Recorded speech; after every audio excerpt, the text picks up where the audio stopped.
What if I told you that Jeff Bezos and Elon Musk wouldn't even crack the top 5 richest people who ever lived? We're talking about rulers and tycoons whose wealth was so mind-blowing, it makes today's billionaires look poor. Some controlled entire continents worth of gold. Others literally printed money that fueled global empires. Stick around, because number 1 accumulated wealth so astronomical that historians can't even calculate it. And you've probably never even heard his name. Hit that subscribe button and drop a comment telling us which historical fortune surprised you most. Imagine turning a single ferry boat into an empire worth $185 billion in today's money.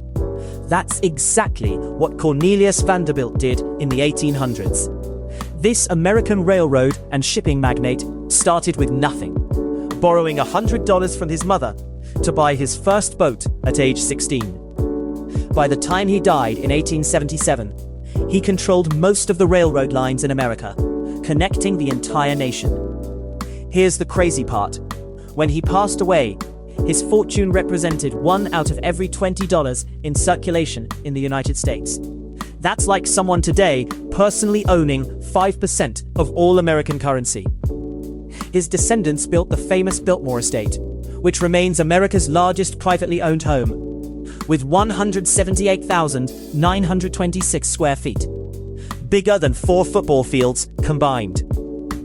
You know Ford because of cars, but do you know just how stupidly rich Henry Ford became? At his peak in 1920, Ford was worth roughly $200 billion, adjusted for inflation.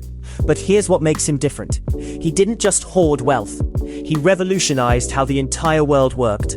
Ford's assembly line innovation slashed the time to build a car from 12 hours to just 93 minutes.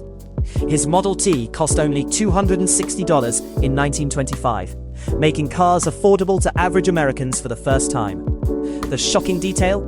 Ford was so wealthy that he personally financed an entire city in the Amazon rainforest called Fordlandia, complete with American-style houses, hospitals, and schools. It failed spectacularly, but the fact that he could afford to build a city on a whim tells you everything about his wealth. Libya's dictator for 42 years wasn't just a political leader. He was potentially sitting on $200 billion when he was killed in 2011.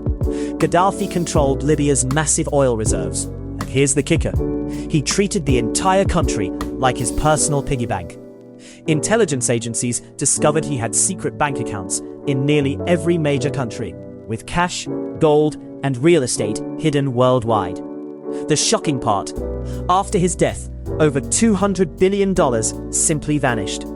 Investigators found accounts in South Africa, Malaysia, and tiny Pacific islands most people have never heard of.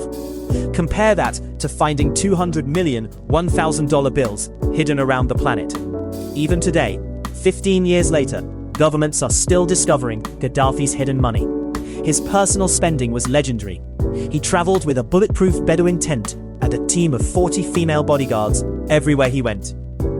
The guy who invaded England in 1066 accumulated wealth equivalent to roughly $230 billion today. But William didn't earn this fortune. He literally took it by force. After conquering England at the Battle of Hastings, William declared that he personally owned every single square inch of English land. Think about that. Imagine if one person today owned all of California, Texas, and Florida combined. That was William's situation. He then recorded everything in the Domesday Book, history's first comprehensive property survey, documenting every cow, pig, and acre his new subjects owned, so he could tax them mercilessly. The jaw-dropping detail? William gave away huge chunks of land to his Norman buddies, yet still remained obscenely wealthy because he kept 20% of England for himself. Even today, the British Crown technically owns all land in the UK, a tradition William started nearly 1,000 years ago. You've probably never heard of this guy, but in 1937, Time magazine called him the richest man in the world. The last Nizam of Hyderabad, India, controlled a fortune estimated at $236 billion in today's money. His wealth was so excessive it became legendary. He owned a 185-carat diamond called Jacob's diamond that he used as a paperweight. Yes, a paperweight worth $100 million today. His jewelry collection alone could fund a small country's annual budget. The most insane part, he was notoriously cheap despite his billions. He wore the same fez hat for 35 years and smoked cigarette butts he found around his palace. When India gained independence in 1947, he tried to declare Hyderabad an independent nation rather than give up his wealth. That didn't work out. The Indian army invaded, and his fortune was absorbed by the new government. Russia's last Tsar, Nicholas II, controlled wealth estimated at $300 billion before the Russian Revolution in 1917. But unlike businessmen who built companies, Nicholas inherited an empire that controlled 1/6 of the Earth's land surface. His family, the Romanovs, owned massive gold reserves, countless palaces, and literally millions of acres of valuable land across Russia and Siberia. The Romanov jewel collection alone is valued at over $1 billion today, and that's just what survived the revolution. Here's the haunting detail. All that wealth couldn't save him. In 1918, Bolshevik revolutionaries executed Nicholas, his wife, and all 5 of their children in a basement, ending 300 years of Romanov rule.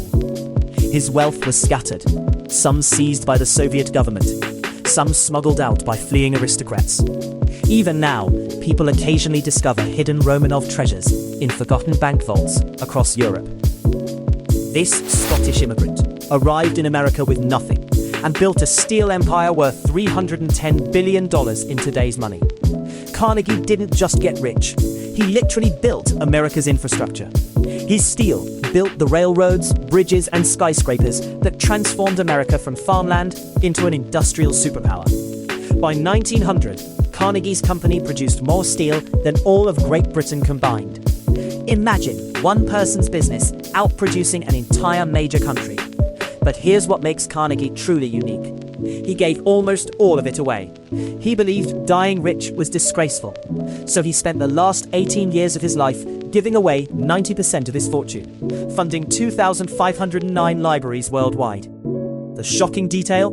He sold his steel company to J.P. Morgan in 1901, and when Morgan told him he could have gotten $100 million more, Carnegie joked he regretted not asking for more, while standing there as the world's second richest man.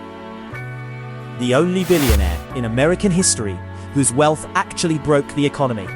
At his peak in 1913, Rockefeller was worth $340 billion, adjusted for inflation, which represented almost 3% of the entire United States GDP. Let that sink in. One man controlled 3 cents of every dollar in America. His Standard Oil monopoly refined 90% of all oil in the United States at its height.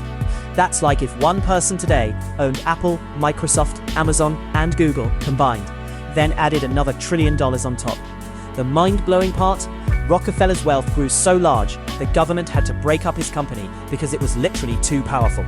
When they split Standard Oil into 34 separate companies, he owned shares in all of them, and the breakup actually made him even richer. He lived to 97 and spent his final decades giving away money as fast as he could count it. The biblical king who ruled Israel around 970 BCE supposedly accumulated wealth worth approximately $2.2 trillion in modern terms. Ancient texts describe Solomon receiving 25 tons of gold annually as tribute. That's 50,000 pounds of pure gold every single year, worth about $1.3 billion today. His temple in Jerusalem was covered in so much gold that ancient historians claimed it was blinding to look at in sunlight. Archaeological evidence suggests Solomon controlled major trade routes between Africa, Asia, and Europe, collecting taxes on every merchant caravan passing through his kingdom. The fascinating detail? Solomon's main source of wealth was supposedly his 666 gold talents received yearly, a number that has intrigued conspiracy theorists for centuries. His legendary mines were called Ophir, and explorers spent centuries searching for them. While we can't verify exact numbers from 3,000 years ago, every ancient source agrees. Solomon's wealth was absolutely legendary and unprecedented for his time. The Emperor of Mali, from 1312 to 1337, was so incomprehensibly wealthy that historians literally cannot calculate his fortune.